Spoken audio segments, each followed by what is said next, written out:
नमस्कार फ्रेंड, स्वागत है आपका चार कुकिंग में। तो आज बनाएंगे मोहन थाल। तो मोहन थाल बहुत ही एक प्रसिद्ध रेसिपी है, खास करके शादियों में या होली दिवाली पे बनाई जाती है। ज़्यादा करके राजस्थान में बनाया जाता है। तो चलिए शुरुआत करते हैं एकदम दानेदार मोहन थाल बनाना। मोहन थाल बनाने के लिए सबसे पहले बेसन लगेगा। ये हमने आधा किलो बेसन लिया है। अभी इसको छान के लेंगे। ये हमने चलनी ले लिए, इसमें बेसन ऐड कर देंगे। अभी इसको छान लेंगे। हमेशा बेसन छान के यूज़ कीजिए।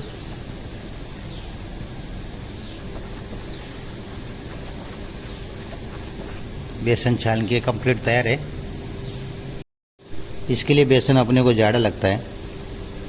ये बेसन है बिल्कुल बारीक मैदे जैसे, आप देख सकते हैं, देखिए। लेकिन इसको दानादार कैसे बनाएं उसकी सीक्रेट टिप आपको देता हूँ मैं आज। बीच में खड्डा कर लेंगे थोड़ा, एकदम दानेदार बिल्कुल रवे जैसा बनाएंगे इसका। तो आप भी घर पे आपको बनाने को आसान हो जाएगी, जैसे बारीक बेसन से। तो ये बिल्कुल बारीक बेसन है। इसमें थोड़ा घी डालेंगे। पहले 50 ग्राम करीब घी डालेंगे। मैंने इसमें 50 ग्राम घी डाला है। अभी इसको अच्छे से मिक्स कर लेंगे दोनों हाथों से।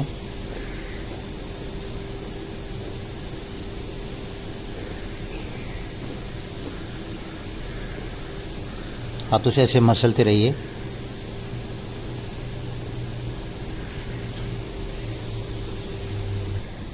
ये तरीके से मसलेंगे। मसल के आप देख सकते हैं पूरा तैयार है। ऐसे मोटी बन गई इसकी, ये देखिए। ये आधा किलो में करीब 150 से 200 ग्राम दूध लगेगा। गुनगुना दूध लिया है मैंने, वो ऐड करेंगे और इसका मुठड़ी बना लेंगे। अब इसको अच्छे से मिक्स कर लेंगे। एकदम सख्त आटा लगाएंगे, जैसा बाटी बनाते हैं चूरमा के लिए, वो हिसाब से।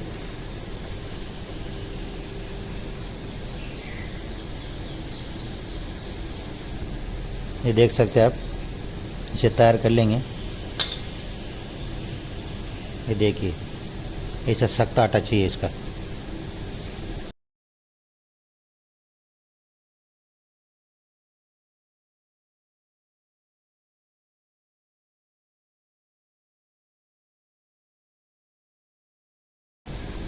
अभी पूरा इकट्ठा करके ले लेंगे। आटा हमने पूरा तैयार कर दिया। अभी इसका मुठड़ी बना लेंगे। छोटा बड़ा साइज का इसमें कुछ नहीं रहता है।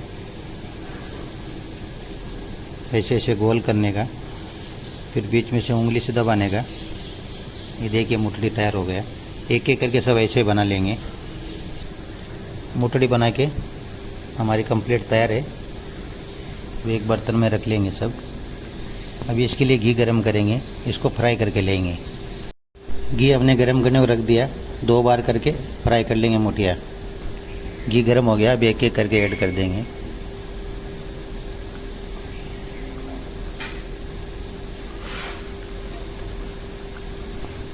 सब मोटियाँ ऐड कर दिया। एकदम गोल्डन ब्राउन करके लेंगे। मैंने एक बार में डाल लिया, आप 2 बार भी कर सकते, क्योंकि घी का क्वांटिटी ज़्यादा, तो मैंने एक ही बार में डाल लिया पूरा। तो आप थोड़ा घी लेके 2 बार यूज़ कर सकते हैं। अगर घी में नहीं फ्राई करना तो आप तेल भी यूज़ कर सकते हैं। स्लो गैस पे फ्राई करेंगे, ज़्यादा गैस को फास्ट नहीं रखना है अपने को। सब पलटी करते रहना है, तो बीच में अच्छे आराम से चलाते रहना।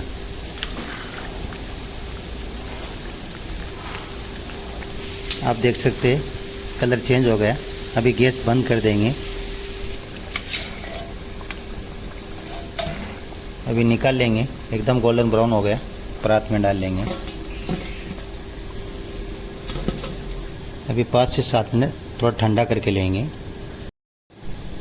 मोहन थाल बनाने के लिए मावा बहुत ज़रूरी है।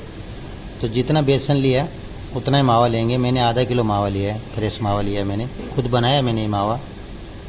अभी इसको किस लेंगे। एक कद्दू किसनी से मावा किस के ले लेंगे। मावा आप कम ज़्यादा भी कर सकते हैं,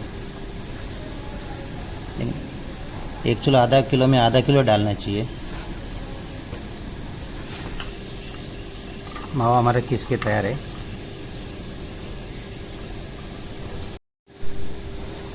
मुठिया ठंडा हो गया, अभी इसको तोड़ लेंगे। ये देखिए,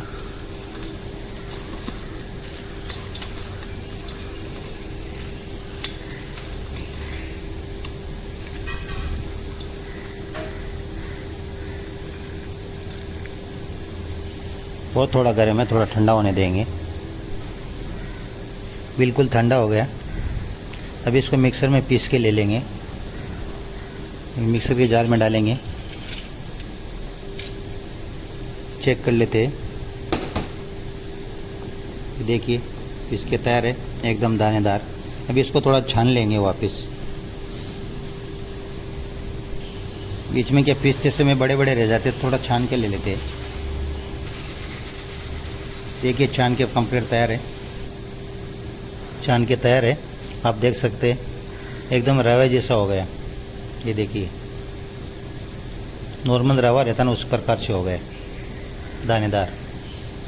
अभी इसको सेक के लेंगे। गैस पे मैंने कढ़ाई रख दिया है, जो जला हुआ घी अपना वो यूज़ करेंगे, उसी में सेक के लेंगे। अभी मैंने जला हुआ घी ऐड कर दिया, थोड़ा सा गर्म होने देंगे। मैंने आपको घी का क्वांटिटी नहीं बताया, 450 ग्राम करीब घी लगेगा इसमें, आधा किलो में। अभी घी गर्म हो गया, ये ऐड कर देंगे अभी अपना बेसन। मंदे मंदे ताव में सेकना है, 14 से 15 मिनट लगेगा सेकने के लिए।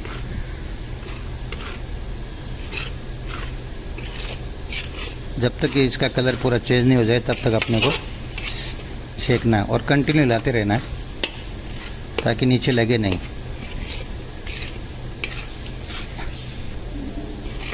राजस्थान में इसको बेसन बर्फ़ी बोलते हैं, बाकी जगह मोहन थाल बोलते हैं। शादी ब्याह कोई भी फंक्शन होए उसमें बनाई जाती है, और खाने में उतनी स्वादिष्ट होती है ये कि मुंह में डालते घुल जानी चाहिए। भी हल्का हल्का कलर चेंज होने लगा है। मेरा इंस्टा आईडी भी है चार कुकिंग के नाम से, उस पर भी मुझे फॉलो कीजिए। आप देख सकते हैं थोड़ा थोड़ा कलर चेंज होने लग गया।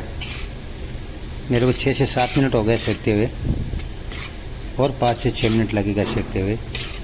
बस कंटिन्यू यही प्रकार से चलाते रहना है अपने को, ताकि नीचे लगे नहीं कढ़ाई में।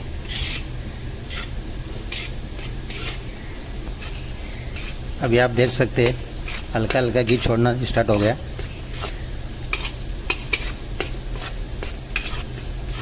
बस ऐसे ही हिलाते रहना है अपने को, पूरा घी छूटे नहीं तब तक हिलाते रहना है। कलर बिल्कुल चेंज होना चाहिए। जितना अच्छा शेकिंग है उतना ही खाने में टेस्टी रहती है ये।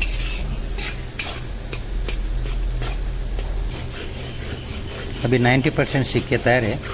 आप देख सकते हैं घी पूरा छूट गया, और 1 से 2 मिनट सेकेंगे।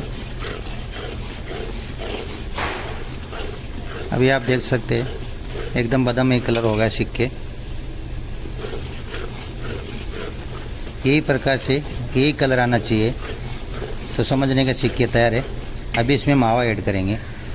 अभी मावा डाल दूंगा। मैंने आधा किलो में आधा किलो मावा लिया है, आप कम ज़्यादा भी कर सकते हैं। अभी 2 से 3 मिनट रोज़ सेकेंगे इसको। यही प्रकार से चलाते रहना है। अगर आपके पास मावा नहीं है तो गरम गरम दूध बेसन सेक के भी आप यूज़ कर सकते हैं। मावा नहीं डालने का रहेगा तो दूध का यूज़ भी हो सकता है, लेकिन मावा में बनाएंगे तो उतनी अच्छी रहती है। मावा डालने के बाद 2-3 मिनट अच्छे से सेक करना चाहिए, क्योंकि मावा भी थोड़ा नरम रहता है, कि पूरा उसका सूख जाना चाहिए एकदम, तब तक हिलाते रहना है। अभी आप देख सकते हैं बिल्कुल सीख के तैयार है। अभी गैस बंद कर देंगे और एक बर्तन में निकाल लेंगे। अभी एक बर्तन में निकाल लेंगे, थोड़ा ठंडा होएगा तब तक चाशनी बनाते हैं इसका। हमने कढ़ाई रख दिया है, अभी चाशनी बनाएंगे। 250 ग्राम मैंने पानी डाला है। अभी पानी थोड़ा गर्म होने देंगे। पानी गर्म हो गया, अभी आधा किलो चीनी ऐड करूँगा। मैंने आधा किलो चीनी लिया है। अभी चीनी ऐड कर रहा हूँ। चीनी घुलने तक हिलाते रहेंगे। मीठ आप कम ज़्यादा भी कर सकते हैं, लेकिन जितना बेसन रहता है उतना चीनी डालना ज़रूरी है। तो मैंने आधा किलो में आधा किलो लिया है। आप थोड़ा बहुत कम ज़्यादा भी कर सकते हैं, जैसे आपको मीठा ज़्यादा पसंद है तो थोड़ा ज़्यादा डाल सकते हैं। मिठाई अगर मीठी नहीं रहेंगी तो खाने में मज़ा नहीं आता। तो मिठाई तो मीठी होनी चाहिए, इसके लिए चीनी भी उस हिसाब से बराबर डालनी चाहिए। अभी आप देख सकते चीनी घुल गया। इसमें साफ़ करने के लिए थोड़ा दूध ऐड करेंगे। ये मैंने थोड़ा सा दूध लिया है। अभी एक बार हिला देंगे, मिक्स हो जाना चाहिए दूध इसमें। अभी गैस कम कर देंगे, जब तक इसका मेला ऊपर नहीं है तब तक हिलाना नहीं बिल्कुल भी। आप देख सकते हैं चाशनी के ऊपर मेल आ गया। अब ये निकाल लेंगे।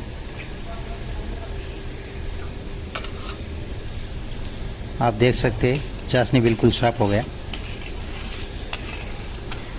ये हमने केसरिया फूड कलर लिया है, थोड़ा ये यूज़ करेंगे। चाशनी हमें एक तार की रखनी है, जैसे लाडू और बूंदी बनाते हैं ना, वो प्रकार से रखनी है। मैं बताता हूँ आपको। थोड़ा केसरिया फूड कलर यूज़ करेंगे। डाल दिया मैंने। देख सकते हैं आप बिल्कुल केसर जैसा कलर हो गया। चाशनी तैयार चेक कर लेते तैयार है क्या नहीं। चाशनी अपनी तैयार है, ये देख सकते हैं आप। अभी गैस बंद कर देंगे। अपना मिश्रण भी थोड़ा ठंडा हो चुका है। अभी इसमें थोड़ा इलायची पाउडर डालेंगे। मैंने आधा चम्मच ग्रीन इलायची पाउडर लिया है। अभी चाशनी हल्का ठंडा हो गया। अब अपना मिश्रण ऐड करेंगे इसमें। ऐड कर देंगे अभी मिक्स कर लेंगे अच्छे से।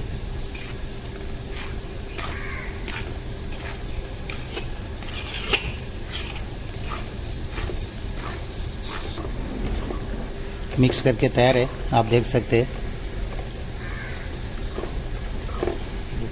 अपने को ज़्यादा ठंडा नहीं करना है, मध्यम गर्म में ट्रे में जमाना है। तो अब एक ट्रे ले लेंगे। ये हमने स्टील का ट्रे लिया है। आपके पास ट्रे नहीं है तो कोई बात नहीं है, आप थाली भी ले सकते हैं। इसमें थोड़ा घी डाल देंगे, अच्छे से चारों साइड लगा देंगे ताकि बर्फ़ी अपने निकालने को आसान रहे। घी लगा के तैयार है, आप देख सकते हैं। मिक्स करके तैयार है। अभी इसको सेट कर देंगे। अभी ट्रे में डाल देंगे, ऐसे करके सब डाल देंगे। सब हमने डाल दिया है। अब इसको चारों तरफ फैला देंगे कल्टे की मदद से।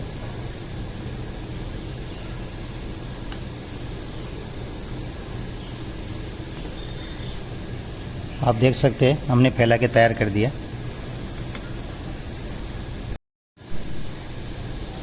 अभी चांदी वर्क लगाएंगे।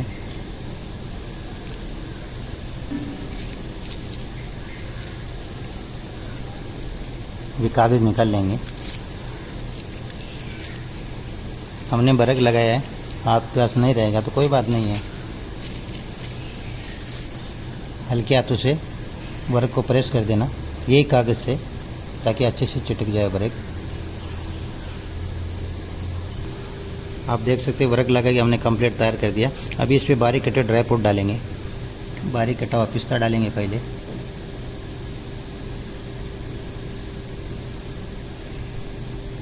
अभी डालेंगे बारीक कटे हुए बादाम। आप देख सकते हैं ड्राई फ्रूट डाल के एकदम कंप्लीट तैयार कर दिया। अभी 2 से 2.5 घंटा इसको सेट होने के लिए रख देंगे। नॉर्मल फ्रिज में नहीं रखेंगे, बाहर ही रखेंगे, लेकिन 2 से 2.5 घंटा ठंडा करने को लगेगा। आप देख सकते हैं हमारी बर्फ़ी बिल्कुल भी सेट हो गई है। ये देखिए 2.5 से 3 घंटा लगा है। अब इसका कटिंग कर लेंगे। अपने को जो साइज़ चाहिए वो साइज़ में कटिंग करेंगे। कटिंग करना स्टार्ट है हमारा। सीधा कटिंग हो गया। अभी आड़ा करके लेंगे, चौकोर साइड में कट करेंगे।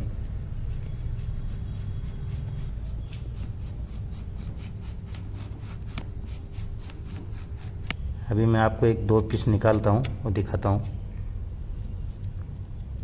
क्योंकि साइड का जो किनारे का पीस रहता है वो टूटे बगैर नहीं रहता है, इसके लिए साइड का पहले निकाला है, अभी बीच में का निकालेंगे।